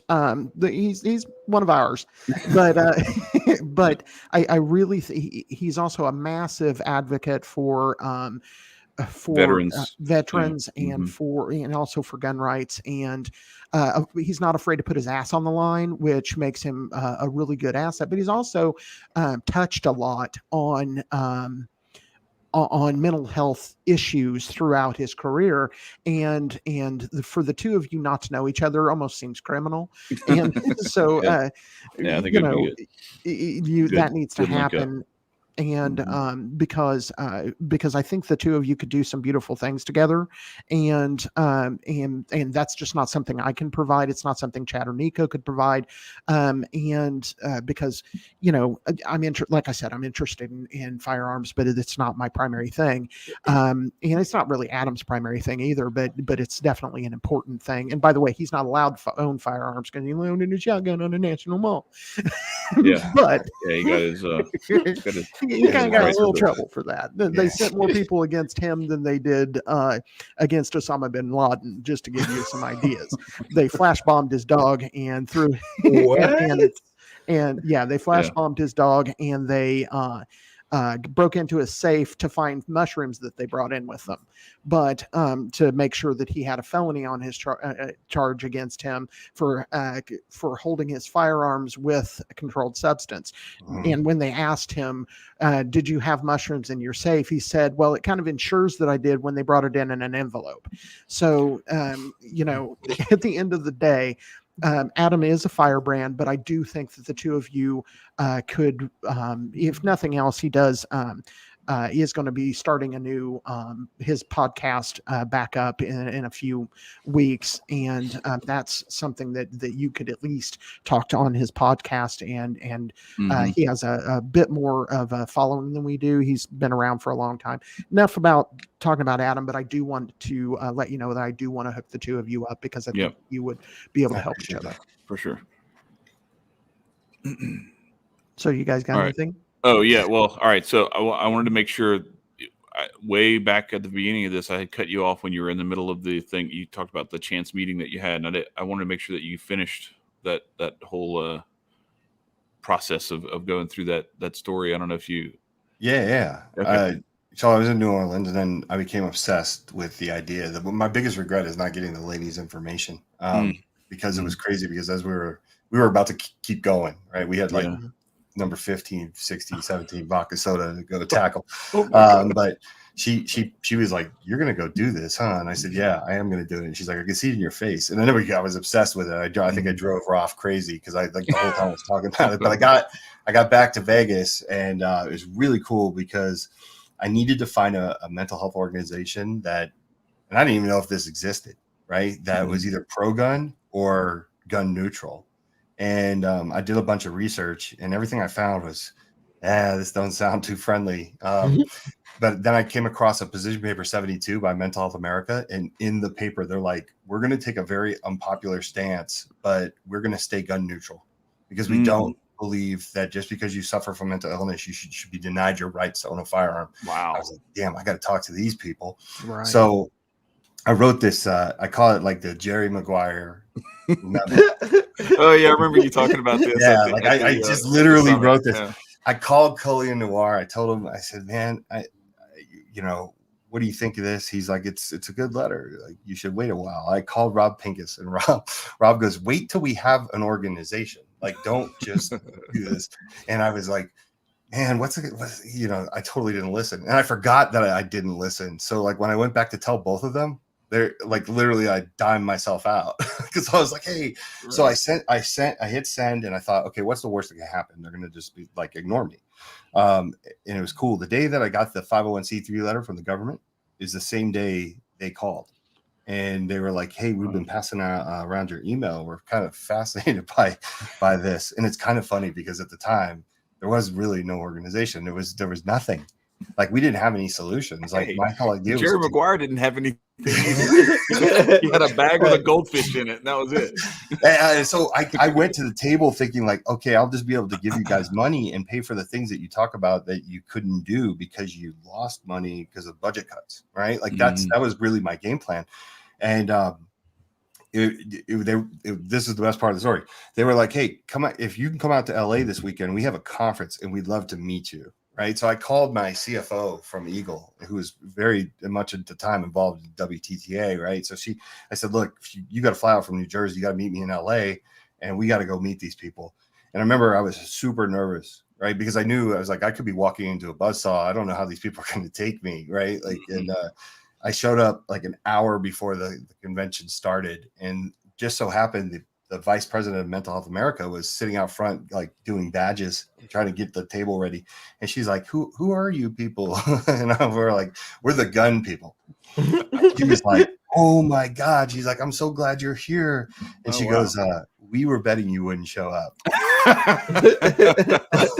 It's like, man, they must have been burned before. You know what I mean? Like, yeah. It was really cool because they were really cool about it. And it was kind of like, okay, like, let's have some more meetings and everything like that. And, here we are today, 3 years later, and we have a very strong partnership. But, cool. It just, everything fell into place and worked out perfectly. And, being disappointed and finding out like, hey, I can't just throw money at this thing. I can't just raise money, go get money from Ruger and Bursa and everything and just toss money towards the mental health community. Although that was like finding out there was no Santa Claus, it really was a blessing because I was able to look inside the gun community and say, okay, like we have to figure this out. And it was better that way. You know what I mean? Like it turns out in the end, just for the community and everybody in art, you know, this is not a PR play, but let's face it, there's a lot of PR that happens in this. You know, it was much better for us to do it ourselves. And to be more proud of it, right? Like Rob Pickens made a great point one time. He's like, anybody can just give money to mental health. Yep. But to be involved. Yeah. Like how do you make yourself special, right? Like that's Well, and that thing you said about, you know, like Eminem, you know, in the rap battle, where it's like, no, you actually give a voice that only you can give to some of those very important topics, those very important issues, because otherwise, if you just threw money at it and then let someone who's not as connected to that, because what it seems like to me is that I don't see you as coming just from the gun community and trying to tell the mental health community what you think they need to say about guns. It's like you're coming at this saying like, all right, I can kind of like, I'm like a translator. Like I can talk to both sides of this thing because I know what the gripes are on both sides, and I kind of know some, if not all, of the solutions, and I know what questions to ask to get the right solutions from the right people, and that's a huge huge benefit and a huge role to play. So like, yeah, I definitely think having something like that come from the 2A community is better than just throwing money at it. Yeah, no, I appreciate that. Yeah. It definitely has been. It's been really interesting, and there's a give and take. Like you know, I always say this. Like people tell me all the time. They're like, "How do you're going in there? How do you trust them?" Like and I'm like, "Why do you feel like every time like you talk to somebody outside of your world that they're going to get over on you?"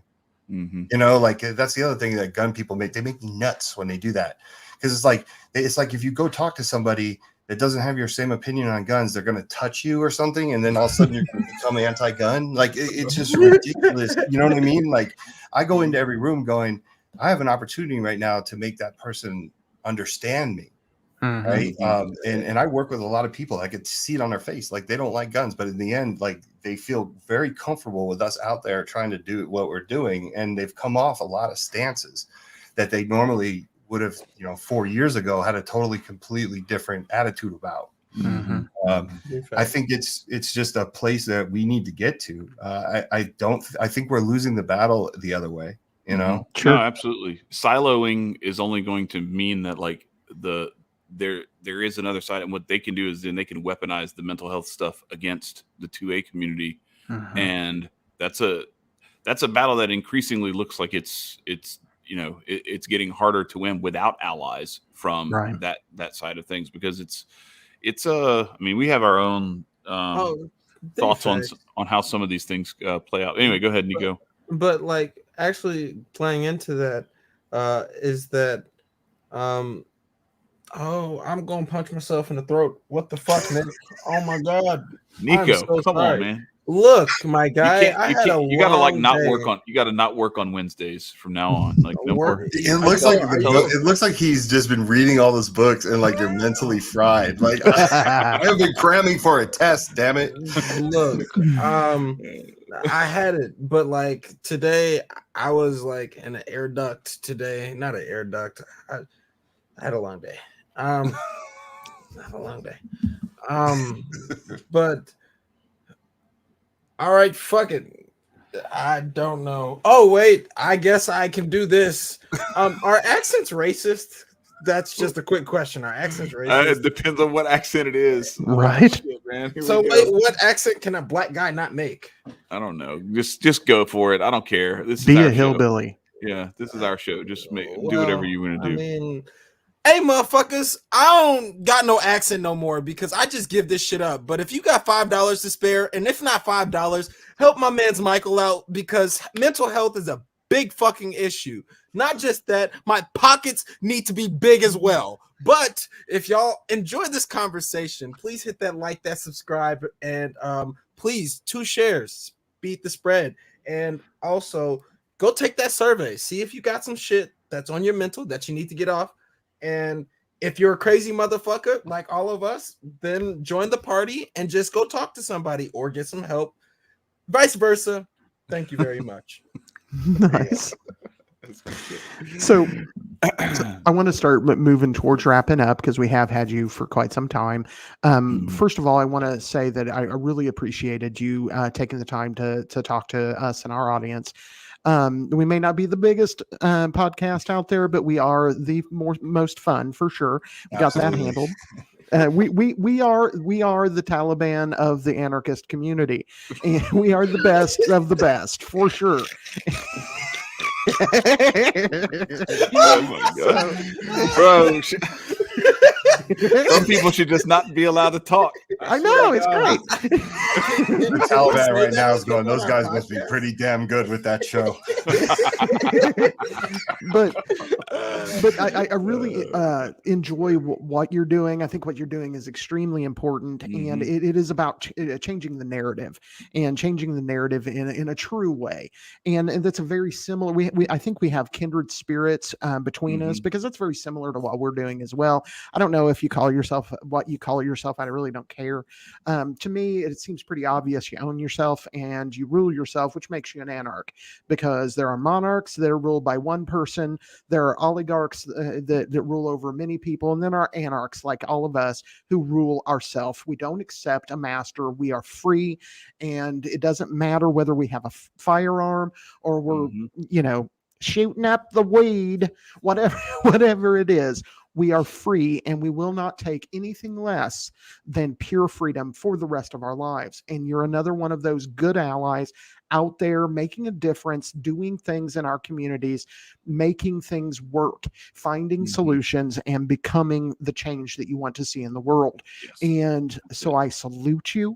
I think what you're doing and what I've heard in this podcast has made me, frankly, a little more interested in what you have to teach. I plan on going and researching you a little bit deeper. I had the basics, but it does seem like your work is really good. And like I had said earlier, I think that a lot of people could benefit from just looking into trying to look at guns in a different way. And that's what you've introduced here, is looking at things, thinking about mental health, not trying to shy away from somebody's hurting and they're having problems. Taking their gun away isn't the solution. The solution is to help them overcome their problem. The gun might be involved if they're going to go,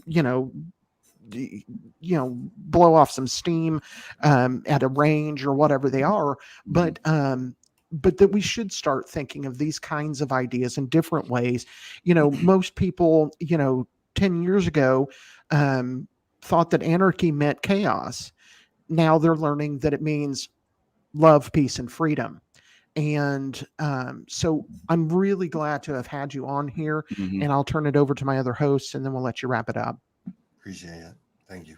Yeah, I think it's really cool to see someone, take the approach that you guys take to just kind of, I don't know, you do this in a way that people can help each other solve problems without involving some of the other stuff. Like you talked about, like, we can't like craft policy or do any of that stuff. But what we can do is we can connect the people who need to talk to each other, to figure out a way to solve, and like just the stuff like the cards in the boxes, in the cases with the guns, and then the wristbands, and then the other stuff, like all these different things, all these different little elements are these very voluntary ways of people getting the right information that they need to help make better decisions on their own, so that some of this other stuff, the community that has been very much pushing the boundaries of invading people's rights, maybe can soften their stance a little bit, take a step back and say, no, look, these people are actually like working to solve this. We don't need to go oppress people or take shit from them or lock people away or anything like that. What we need to do is we need to help them figure out even better ways and even deeper ways to cultivate that healing that needs to happen. So, and look, it's not every day that we get to meet the heir to a real estate and hotel ownership empire. That's how I felt, though, man. Nobody knows like this story but me that and job. Michael. last year in Atlanta at the Solutionary Summit, Michael was on stage for a solid 25 minutes. Never said a word because the conversation was just going. First of all, they put me on a panel with Kevin Dixie and guys that are literally like the most amazing speakers of all time, right? It's like if they were like, "Hey, man, sit with Dr. King. He's going to do a little speech called I Have a Dream, and then we're going to have you follow him." And at the end, when they're about to go off stage, they're like, "Michael, why are you up here?" And he goes, "My dad owns the hotel."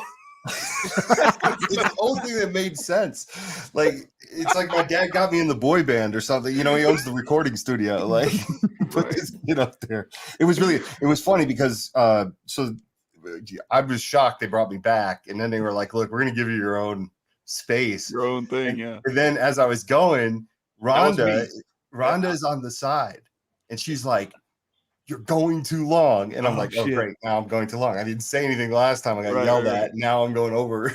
Right. Well, see, but at the very beginning, when you started talking, you're like, "Yeah, you guys might remember from last year." I was like, "You're the guy whose dad owns the hotel." I was from the peanut gallery. I was throwing shots at you, but but no, that was really cool because the fact, I don't know how you met Maj or anything like that, but I'm glad that you guys connected and you know, you were able to come out to both of those because it was really cool to meet you and great to have you on here. Maj has been a friend of mine for going on 4 years now. And so it's really cool. Actually, Maj, I helped get Maj to the Libertarian National Convention in 2018 when we were there. And so it's kind of cool to see. You start to see all these little, I know they talked about you being like a social butterfly. Like, I don't know how, but like, I like ran into all these like people who weren't necessarily connected, but now like they're starting, it's like the Fellowship of the Ring is forming. We're all like, we've all kind of like found our way to each other on this path and we're pointing in the right direction, I think. So it's really cool to see. And we very much appreciate you coming out here. Yeah, man. Thank you for having me. This has actually been one of the funnest shows I've done in a long time. So. That's good to hear. All right. So Nico, you got something? So I apologize for the 2 times that I blanked on you. Look, I don't know if I got punched in the face. You motherfucking right, but don't distract him. I smoked like 4 hours before the show, so I was like, I should be good. I had my shower thoughts and everything. The reason why I forgot my thoughts is because I had a perfect question and then I was trying to pay attention to the questions that y'all presented so then I could ask another question to those questions. And I was like, fuck, I forgot this question. And then I just wasn't able to remember the question that I was going to ask. That was my point. But thank you very much for coming on here. I actually was very oblivious to how critical mental health and guns in the same conversation is actually a nuclear bomb. Didn't know that until today. Thank you for that. And then on top of that, you are dealing with one of the biggest problems that we face around this world globally is mental health. You know, aside from being, relative to guns, mental health takes and taxes on everything and so many things, and people just like ignore it. Or, it's like, oh, this is a part of life. I'll get used to it. Nah, like you do a big help, and especially keeping it anonymous so people's anxiety doesn't spike from them trying to figure out if they got anxiety. So plenty of blessings to you. Most definitely thank you for being able to come on our platform. But thank you very much. Thank you. I appreciate that, man. Thank you, Nico. So is there anything you'd like to plug or talk about? I just want to, I want to say something. People need to understand that suicide, the corner of mental health and firearms is suicide, right? And the reason why I say that is like I'm coming to you from Vegas right now. That's where I live, right? And then right down the street, like 10 minutes from here, is where October 1 happened, Mandalay Bay, and we all remember that, right? Remember that 59 people died that night, and it was horrible. And I'm not downplaying that, but we lose over 65 people a day to suicide by firearm. So we have a October 1 every single day that nobody talks about. Mm-hmm. Right. And that's why this work is so important. So I wanted to put that in perspective so people understand why it's important to really attack the mental health and suicide issue as the firearms community, because we have a mass shooting that the media doesn't talk about. They can't sell ad space for it. It's not sexy. They don't have things to talk about for a whole month about it. They're never going to say CNN and Fox are never going to talk about the amount of suicides by firearms that happen because they can't make money off of it. But we have to do something about that number because that number is growing. I think it was 58 when you guys were talking about it a couple of years ago on the podcast. Yep. It was 58. And I'll tell you, they say it's 65, and it's ridiculous. And a third of that is veterans too. Yeah, it's a huge deal, right? 22 a day. So that's why we do what we do. Please go to the website wtta.org. You can also find us on social media at Walk the Talk US. We're on Instagram, Twitter, and Facebook. So you go on there. It tells a 3-year story. It's pretty cool. Check it out. All of us are very approachable. So if you message anybody that's involved in the organization, we get back to you. And then after you always check out this podcast, you can always check out the Guns and Mental Health podcast. It's the Walk the Talk America podcast. We have all walks of life on there. People from the mental health community, people from the 2A community. It's been really cool. We have shooting survivors, mass shooting survivors, people that have lost people to firearms, and then everybody from your Kevin Dixies and your Devin Perkins to so it's just we mix it up and we talk to everybody, and everybody goes on there and they always feel like at the very end it's very therapeutic.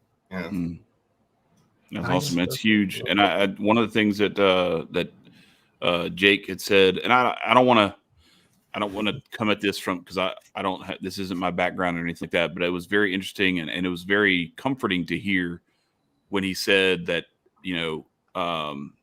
all mental illness is temporary, and that it should be treated more like the way that physical illness is. That this idea that like you get a diagnosis, or even if it's not diagnosed, but you feel a certain way, that is like an identity that is permanent, and that this stuff is not that way. That like there's help available. You can get help, and there's ways to actually like work your way through and heal from some of this stuff. Because I'm going to bring the quote up again. Like, it's because we talked about this. It's okay to not be okay, because the world is fucked up, and like recognizing that it's fucked up and not being okay with that is not a sign of like weakness. It definitely can lead to something that makes it harder for you to cope with things, but it is no measure of health to be well adjusted in a profoundly sick society. Now, that's not to say that we can't get ourselves in a place where it doesn't either drastically negatively affect us or kill us, but it's not like this thing where there's something wrong with you because you're dealing with some trauma or whatever else. That just means that that's something that happened, or something that you're going through that you have to work your way through. Again, that was one of, just real quick, I know we're wrapping it up, but that was like one of the realest things I've ever heard that man say. He says a lot of great stuff. He's got a lot of good quotes. When he first said it, I literally, like, I had to ask him, I'm like, wait a second, because it was confusing to me, because you think like a clinician is going to try to make you stay in that sick zone, right? Like, this is what defines you, and this is, you keep talking to me, right? Because I love the fact that Jake approaches is like, I'm trying to put myself out of business. Like, that's what my job is. Right. That's super cool. So it really changed my perspective when he said that. And a few of us were kind of like, wait a second. Because, you always kind of succumb to that whole, like, well, I'm bipolar and I'm always going to be bipolar, and it's just my identity. It's like, yeah, it doesn't have to define you, man. Like, that doesn't have to be the end all be all, and you don't have to be defeated. You know what I mean? And that's, right. I think it's just really cool that Jake has that attitude. Yeah. And so, I'll put a link to it in the description, but I wrote an article about, I don't know, 8 months ago that was kind of on this topic, and like the key takeaway that everybody should get from that is like, stay alive, because the world needs you alive. And that's For it. sure. We need Yeah, every dude, one of that us. was also an amazing article. I forwarded it to Jake. I forwarded it to everybody. Oh, thank you, man. The feedback was excellent. And we didn't even get a chance to talk about that. I told my wife about it. I was like, that Oh was, shit, I didn't know. yeah, Oh like, god. um, I was just uh, like, look, I don't know if he's gonna read this or not, but I'll send it. Just because it was when I was listening to the stuff, I was like, I got to send him this just to kind of see if maybe it resonates. Maybe he'll read it. Maybe he won't. I don't know. I don't know what everybody else's schedule is and if they got time for that stuff or not. But all right, no, so, I read it, and I got chills because a lot of it applies to where I am now, man. I mean, I talk about this with my wife all the time. One of the most beautiful things about her is she let me come home one day, and I was like, I think I'm going to sell my company and do this. And she was like, well, how are we going to get paid? And I'm like, we're not. Like, I have anxiety about stuff like that all the time. You know what I mean? So it was a beautiful article. mhm. Good job, man. Appreciate it. But that's one of the reasons why I approached you in Miami was I was like, no, I got to talk to this guy. We got to get this guy on because this is a big deal. And then I didn't even know about some of the stuff that like the gems that came out of just me I was just doing a little bit of research because I'll be honest, like we're all going like a million miles a minute all the time, and we have like guests every week, and so like I have like a couple of days to like research that week's guest. And so I was like, all right, let me go dig in and like consume a bunch of his content because all I really knew about you was those couple of solutionary summits and a couple of little things that I saw online here and there in between. I went in there and I was like, holy shit, like this is like the cause the pause thing. Damn, that's a bomb. That's awesome. And then, some of the other stuff like the story and like how, and there's something about this, like from late 2017 to like early 2019, because a lot of that stuff that I wrote in that article was the shit that I realized and made a decision intentionally to do to end up where we are right now. Mm-hmm. And that was because I was just like, no, I can't live like this anymore. I can't this what I was doing before was either going to kill or not doing before was going to kill me, or I was going to change it. And so I was like, if I die trying, I'm going to do something different. I'm going to like follow what I think I'm being called to do. And that's where I am. So call it God or call it whatever. I know you said you're not, but like, to me, that's like a little bit of an evidence of there's something else, something otherworldly at play that kind of brings all of us together. And I'm thrilled to have met you. And I want to say one thing too, Chad, about that video you made back then. Something you don't know. Probably, I think it was right after you started. You're on talking the about show. the video. Yeah. I sent him the article, but yeah, the video is basically the same thing. Yeah. Right. Do you know that Amber Amber and I watched that? I think it was right before she had found it because she was looking, because she didn't know you very well at the time, and she went and looked at the video you made and found your YouTube that you had at the time and watched that video. And she goes, oh my God, you could feel that pain that you had at the time. And I've not told you this, but that basically that video helped inspire me at the time to do what I could to help promote your voice, because I think that you have a valuable voice for freedom. And I think that it was one of the things that went into my mind, that I was like, not only do I want to see Aquarian Anarchy and myself and what would eventually include Nico in this as well, but I specifically thought I want to see Chad succeed, and it was that video that really kind of resonated there. No, I didn't. No, I didn't. And because I've seen your voice magnify over the last couple years, and I'm proud to have helped do that. So I have to say that because you brought up the idea, but something you didn't know. All right. Yeah, I appreciate that. Before we got all mushy, we probably ought to close up. I don't deal well with that. This show is awesome. This has been a pleasure. I could literally talk to you guys for hours. So if you guys want to ever have me back anytime, I think you should have Jake on at one point too. I think that'd be cool. Okay. But yeah. Wait, you said to have Jake. Have Jake? No, that would be awesome. Yeah. Actually, I would love to have both of you guys. That would be great to actually do, because I think there's some of that stuff where, admittedly, like none of us has the professional background that he has. No, have him on without me. Like, trust me. Oh yeah, that too. Yeah. He gets it. He should give him his own spot, because then you guys can literally ask him all the questions. I think. I think you'd be a real good guest. Sure. Right. Yeah, and have him reach out. We'll have him on for sure.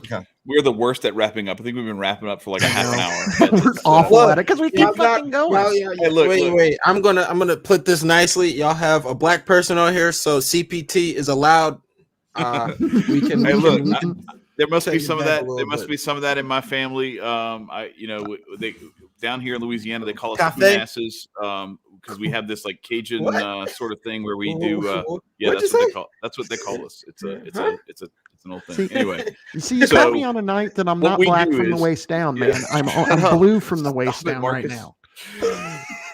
what we do is whenever it's time to leave a party or something like that, like saying goodbye, we end up telling everybody goodbye like 3 times, and like Right. it takes Oh, like yeah, a that's- good hour and a half to leave the party. So like my yeah. grandfather would just go sit in the car and he just wait for my grandmother. That ain't shit like Haitians. Let me tell you, my mom and dad would be like, "Okay, it's time to go." All right, we'd be gone. We'd have the coats on and the hat, Sweating. sitting down. Man, talking about drenched. And my parents like, "Come on, it's time to go." I'm like, "What the fuck?" Like, you're the reason why I've I'm been still going here. for an hour. What the hell are you talking about? Yeah. Oh But- shoot! No.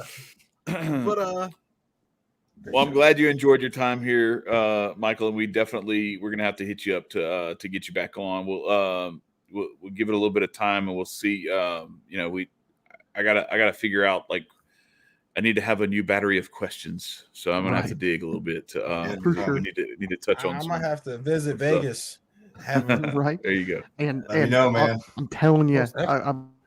Vegas is a beautiful place, and because I'm telling you, you are Is it? less than 10 hours from the Garden of Freedom. You and Adam are gonna from tear Adam, some yeah. shit up. I'm Yeah. telling you what. Yeah. He was in Vegas 2 weeks ago. 2 or weeks some ago, shit. yeah, doing his man on the street stuff. Yeah. Right. So anyway, love y'all, All right. and it's been fun.